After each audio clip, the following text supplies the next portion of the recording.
दोस्तों कैसे हैं आप लोग? स्वागत है आज के इस नए वीडियो में। आज के वीडियो में हम लोग बात करने वाले हैं कि इतिहास के कुछ ऐसे महत्वपूर्ण सवाल जो कि किसी भी कंपटीशन एग्ज़ाम में, ठीक है? जितने भी कंपटीशन एग्ज़ाम हैं सब में बार-बार रिपीट होता रहता है, ठीक है? कुछ ऐसे सवाल हैं जो बार-बार रिपीट होते रहते हैं। वही सवाल मैं आपको आज के वीडियो में बताने वाला हूँ, ठीक है? आज के वीडियो में मैं आपको टोटल 50 सवाल बताऊँगा जो कि बार-बार रिपीट होते रहते हैं और रिपीट होने के चांस भी रहते हैं, ठीक है? इसलिए वीडियो को लास्ट तक देखिएगा और सभी सवालों का जवाब याद कर लीजिएगा, क्योंकि आप कोई भी एग्ज़ाम देने जाइएगा, तो वहाँ पर ये सवाल आपको देखने को मिल सकता है, ठीक है? इसलिए ध्यान से देखिएगा।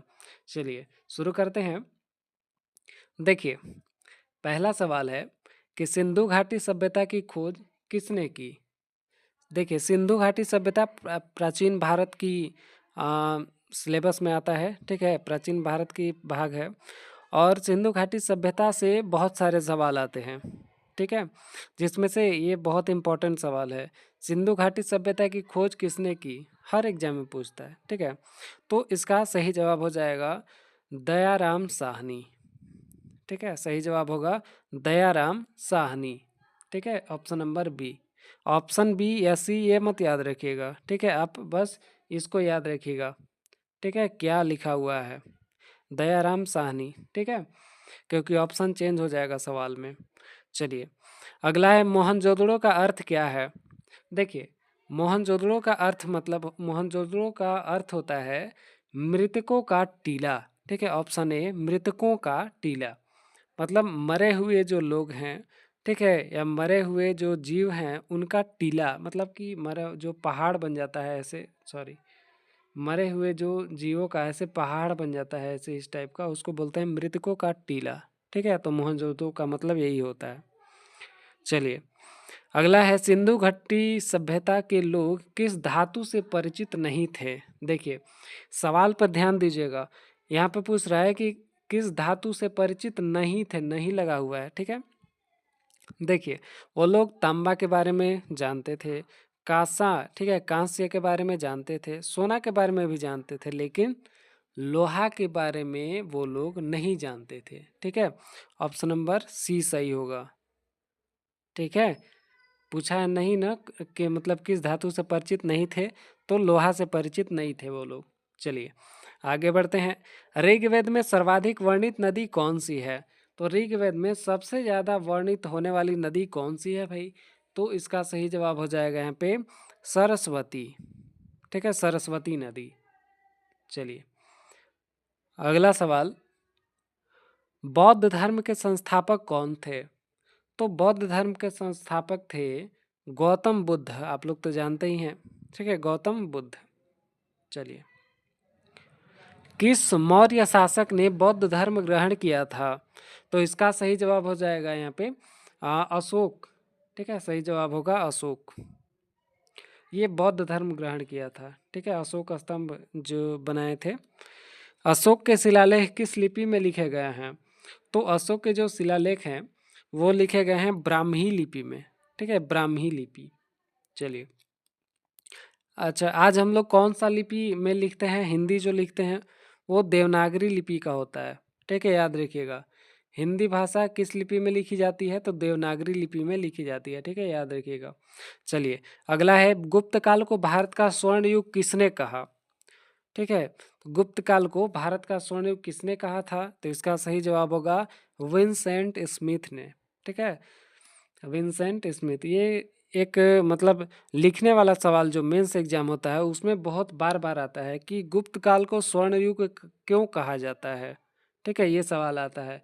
तो अगर आप मेंस किसी का एग्जाम लिख रहे हैं, ठीक है, मतलब किसी भी जो है एग्जाम का मेंस अगर आप लिख रहे हैं तो उसमें सवाल को पढ़ करके जाइएगा, ठीक है? गुप्त काल वाला अगर हिस्ट्री उसमें है तो, ठीक है? इंपॉर्टेंट है, आता है, हर बार आता है।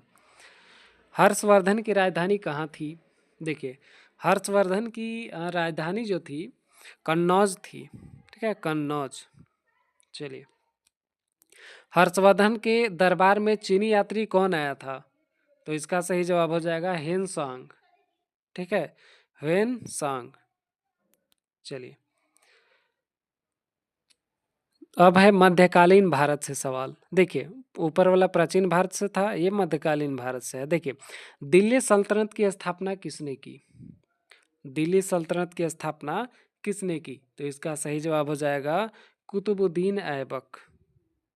ठीक है, कुतुबुद्दीन ऐबक। देखिए, पहले जो मुस्लिम आने वाला, मतलब भारत में जो मुस्लिम आया था वो मोहम्मद गौरी था। ठीक है, तो मोहम्मद गौरी जो था, आप कहिएगा कि मुस्लिम लोगों का मतलब दिल्ली सल्तनत था, तो मुस्लिम तो पहले गौरी आया था, लेकिन नहीं, ये मतलब यहाँ पर शासन के लिए नहीं आया था। ठीक है, ये मंदिरों को लूटा था, खजानों को लूटा था, लेकिन सभी मंदिरों को नहीं लूटा था। ठीक है, सबको नहीं लूटा था, और खजाना लूटने आया था वो। ठीक है, यहाँ पर शासन स्थापित करने के लिए नहीं आया था। तो दिल्ली सल्तनत की स्थापना किसने की थी? तो कुतुबुद्दीन ऐबक ने, याद रखिएगा। चलिए, लौह स्तंभ किस शासक ने बनवाया था? तो लौह स्तंभ जो बनवाया था यहाँ पे समुद्रगुप्त ने। ठीक है, समुद्रगुप्त ने। चलिए आगे बढ़ते हैं। किस शासक को दूसरा सिकंदर कहा जाता है? दूसरा सिकंदर, तो इसका सही जवाब हो जाएगा यहाँ पे महमूद गजनवी। ठीक है, महमूद गजनवी। चलिए, अगला सवाल है, प्रसिद्ध संगीतज्ञ तानसेन किस मुगल बादशाह के दरबार में थे? तो तानसेन जो थे वो किसके दरबार में थे? तो इसका सही जवाब हो जाएगा अकबर। ठीक है, ऑप्शन ए अकबर। चलिए, अगला सवाल है, मुगल काल में किस बादशाह ने सबसे अधिक समय तक शासन किया? तो मुगल काल में सबसे अधिक शासन किया था यहाँ पे ये औरंगजेब किया था। ठीक है, औरंगजेब।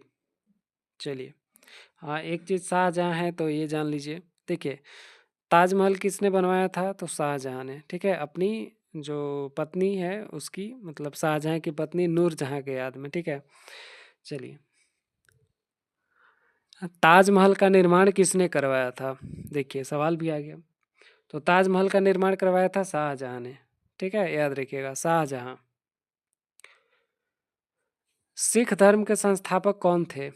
सिख धर्म, इसके संस्थापक थे गुरु नानक देव। ठीक है, गुरु नानक देव।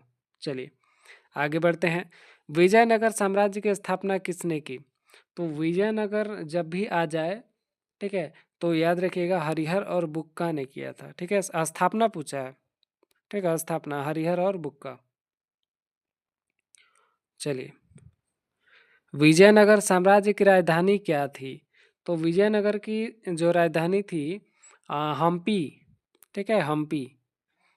चलिए, मराठा साम्राज्य के संस्थापक कौन थे? तो मराठा साम्राज्य के संस्थापक थे छत्रपति शिवाजी महाराज। छत्रपति शिवाजी महाराज। चलिए, अब आधुनिक भारत से आते हैं, मॉडर्न हिस्ट्री से। देखिए, भारत में अंग्रेजी शिक्षा की शुरुआत किसने की? तो भारत में अंग्रेजी शिक्षा की शुरुआत जो है वो किए थे लॉर्ड विलियम बेटिंग। ठीक है, अंग्रेज, लॉर्ड विलियम बेटिंग। चलिए, अगला सवाल है, सती प्रथा का अंत किसने किया? तो सती प्रथा का अंत किया था लॉर्ड विलियम बेटिंग ने ही। ठीक है, लॉर्ड विलियम बेटिंग। चलिए, भारत में पहला समाचार पत्र कौन सा था? तो पहला समाचार पत्र था भारत का वो बंगाल गजट था। ठीक है, बंगाल गजट, पहला ऑप्शन। अगला है, भारतीय राष्ट्रीय कांग्रेस की स्थापना कब हुई? ठीक है, भारतीय राष्ट्रीय कांग्रेस की स्थापना ये 1885 में हुई थी। ठीक है, चलिए, भारतीय राष्ट्रीय कांग्रेस के प्रथम अध्यक्ष कौन थे? तो प्रथम अध्यक्ष थे वोसिम चंद्र बनर्जी। ठीक है, इनको शॉर्ट में अगर कहीं ऑप्शन मिल जाए WC बनर्जी। ठीक है, बनर्जी, या हिंदी में लिख दीजिए बनर्जी। ठीक है, WC बनर्जी।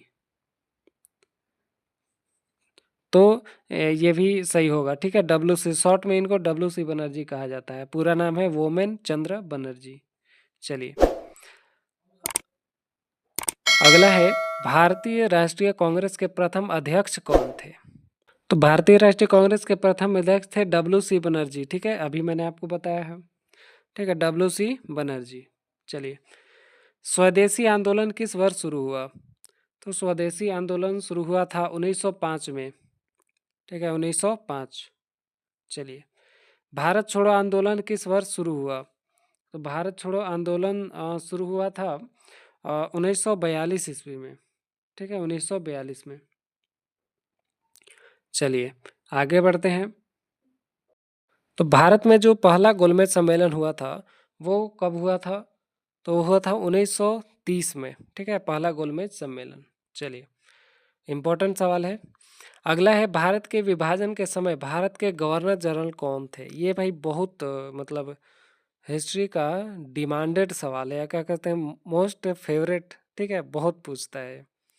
तो भारत के विभाजन के समय भारत के गवर्नर जनरल कौन थे? ठीक है, तो इसका सही जवाब हो जाएगा लॉर्ड माउंटबेटन। ठीक है, पहला ऑप्शन लॉर्ड माउंटबेटन। चलिए, भारत का संविधान कब लागू हुआ? ठीक है, भारत का संविधान कब लागू हुआ?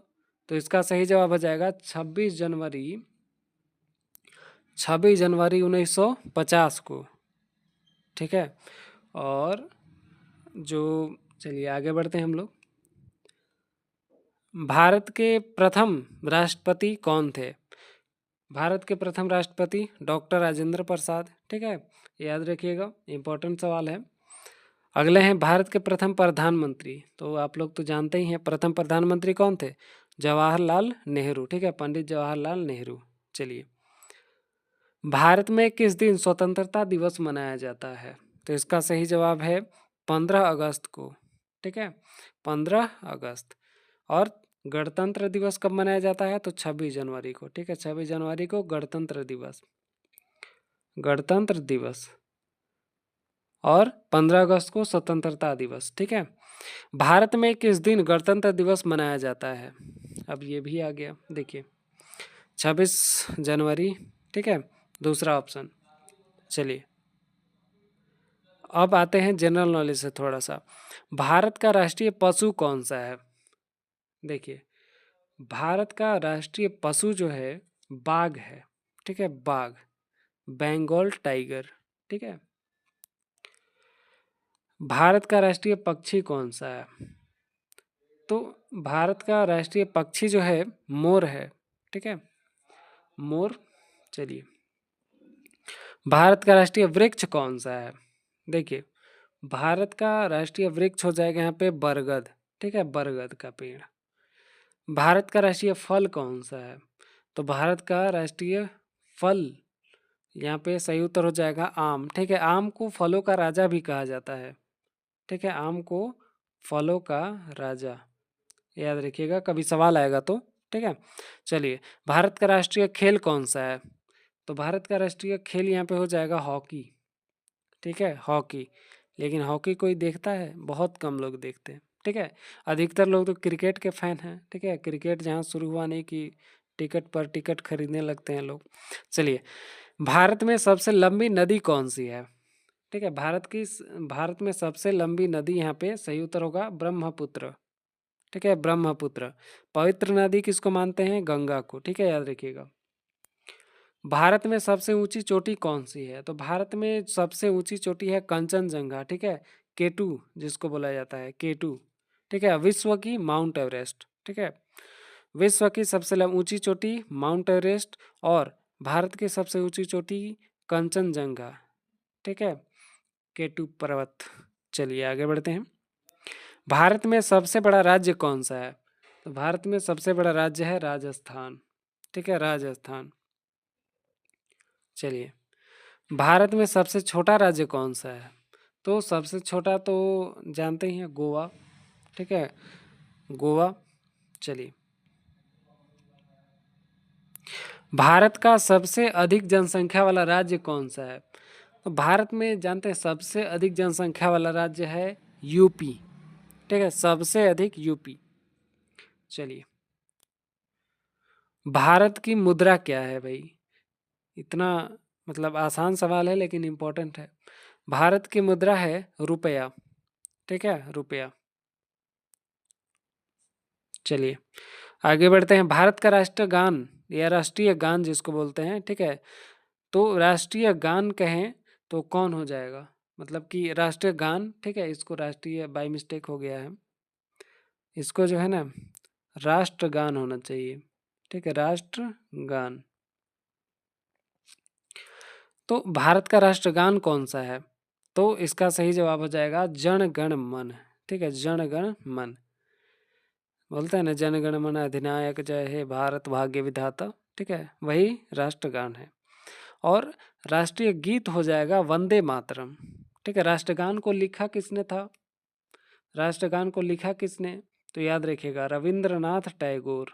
ठीक है, रविंद्रनाथ टैगोर। रविंद्रनाथ टैगोर ने लिखा था और वंदे मातरम को लिखा था बंकिम चंद्र चटर्जी ने। ठीक है, चलिए आगे बढ़ते हैं। एक और सवाल आता है कि रविंद्रनाथ टैगोर से संबंधित, ठीक है, वो भी ट्रेंड में ही है कि महात्मा गांधी को महात्मा किसने कहा था? तो वो रविंद्रनाथ टैगोर ने कहा था। ठीक है, याद रखिएगा। चलिए ये सवाल पर आते हैं। 48वां, भारत का राष्ट्रीय गीत क्या है? तो राष्ट्रगीत है भाई वंदे मातरम। ठीक है, राष्ट्रगान है जन गण मन और राष्ट्रीय गीत है वंदे मातरम। चलिए आगे बढ़ते हैं। भारत में लोकसभा के सदस्यों की अधिकतम संख्या कितनी होती है? तो अधिकतम संख्या होती है 543। ठीक है, 543। चलिए, भारत में राज्यसभा के सदस्यों की अधिकतम संख्या क्या होती है? ठीक है, मतलब भारत में राज्यसभा में, ठीक है, राज्यसभा में पूछ रहा है, तो राज्यसभा में अधिकतम संख्या हो जाएगा 245। ठीक है, 245। चलिए यहाँ पे आज के जो इम्पोर्टेंट सवाल हैं वो ख़त्म हो चुके हैं। और कोई सवाल होगा आपके पास, कन्फ्यूजन होगा तो कमेंट करके ज़रूर पूछिएगा। वीडियो कैसा लगा ये भी कमेंट में ज़रूर बताइएगा। ठीक है, और सब्सक्राइब कर लीजिएगा, लाइक भी कर लीजिएगा। ठीक है, मिलेंगे नेक्स्ट वीडियो में, तब तक के लिए धन्यवाद। जय हिंद।